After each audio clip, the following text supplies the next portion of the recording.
Now that you've had a chance to get really comfortable with Tinkercad, we're going to use everything that we've learned to create a very basic house. Create a new design. Make sure you're still signed into the classroom and not your own personal account. Let's go ahead and change the name to say Basic House so that you make sure that you get your class credit for having done this project. Now, we're going to create from now on as if we are 3D printing these objects. Our 3D printer that we have here at school allows us to print on a 5" by 5" by 5" work plane. So let's go ahead and edit that grid. We're going to change from millimeters to inches, and we're going to change to 5" by 5". So we know that as long as it fits on our work plane, we will be able to print it. Now you will have to pay attention later on to the height to make sure that it's not higher or taller than 5 inches either. I'm going to go ahead and start with a basic box. And I'm going to go ahead and create a rectangle from that. Make it around that size. I'm going to take a second box. I would like for this to have a garage. So I'm going to create a little bit of a recessed where I would be able to have a driveway right here and a garage right here. And I want to make sure I'm checking from all angles to make sure that they line up accurately and they appear to. I'm going to add a roof.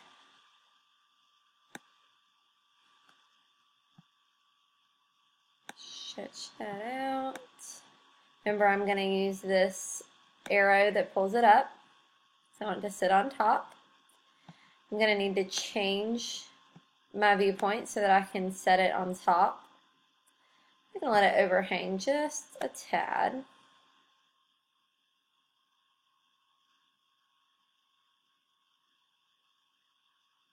Actually, yeah, I'm going to leave it about there. Let's see how that looks. Haha, it looks way too tall. So bring it back down. Remember, you can pause this video at any time if I'm going too fast for you. I want my roof to be a little more up, so I'm going to pull it up. And it needs to go all the way back so it covers the whole house. Looks good to me. I'm okay with letting it overhang just a little bit. I may actually let it overhang a little bit more so that I've got a little bit of like a shaded porch right there. Okay. Looks good to me. I'm going to go ahead and put a second roof on top of the garage because I don't want water to pool up at the top of the garage. So little things you need to think about.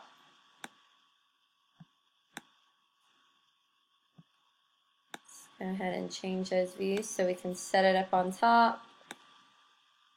Pretty sure it's going to be floating too high, so let's see. Yes. So remember, our 3D printer can't print in midair. So if you turn in something and your roof is floating, I'm going to tell you that it's not structurally sound and that you've got to go back and work on it before we can move forward. Okay, now I'm going to go ahead before I go any further, and I'm going to click off to the top left, and I'm going to group these items together so that they all become one. Remember, they're all going to change to the same color when you do that, and that's pretty normal, or that is normal, so that's okay. Okay, now in order for my house to be functional, it has to be hollow. There has to actually be space for people to live. So I'm going to go ahead and take a hollow box and pull it out. And the only way for me to see is to go underneath to the bottom. And I can set it inside. Can make it the correct width. I want to make sure that I leave some walls because if it gets too thin, then I no longer have walls. Okay. I'm going to go ahead and get a second one because I need there to be a hollow spot to be able to park my car.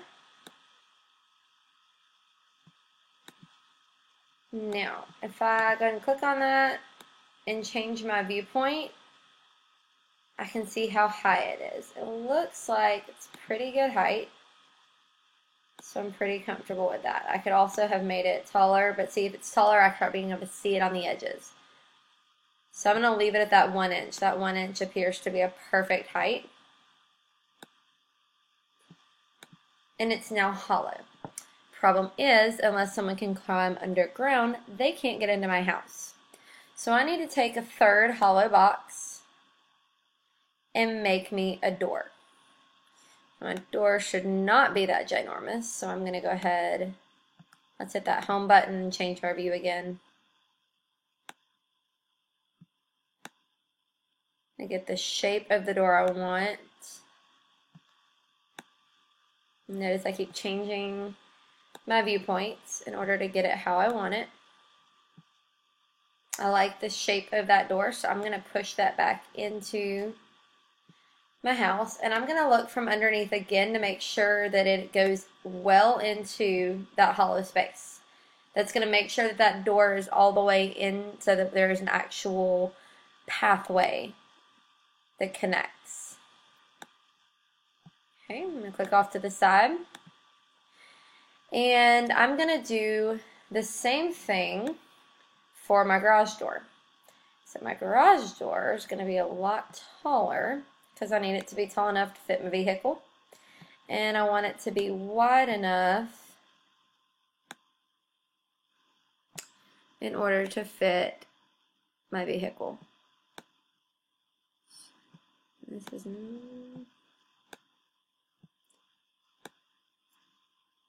there we go. So I want that to really even up with that other square in here that made it hollow. Okay, and I'm going to click off to the side. And now I would recommend at that point going ahead and highlighting and grouping those pieces together.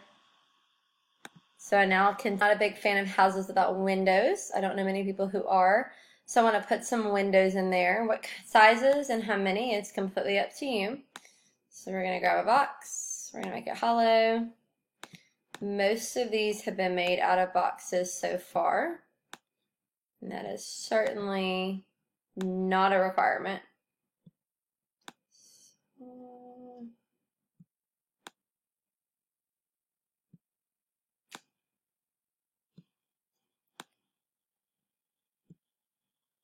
Make a big bay window right here. Again, let's always look from the bottom. Yep, it goes all the way through, so that one's good.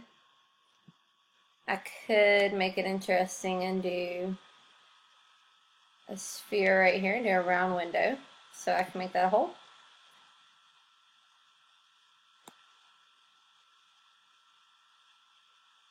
And we've got a round window right here.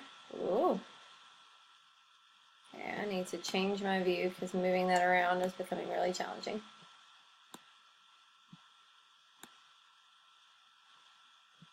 It's obviously way too wide. So let's go upside down so we can grab it again. There we go.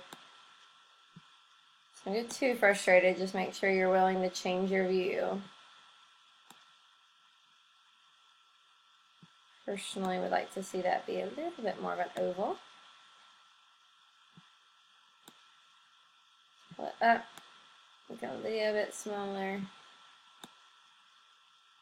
Does go all the way through, so we're good on that point. Let's go ahead and group them together.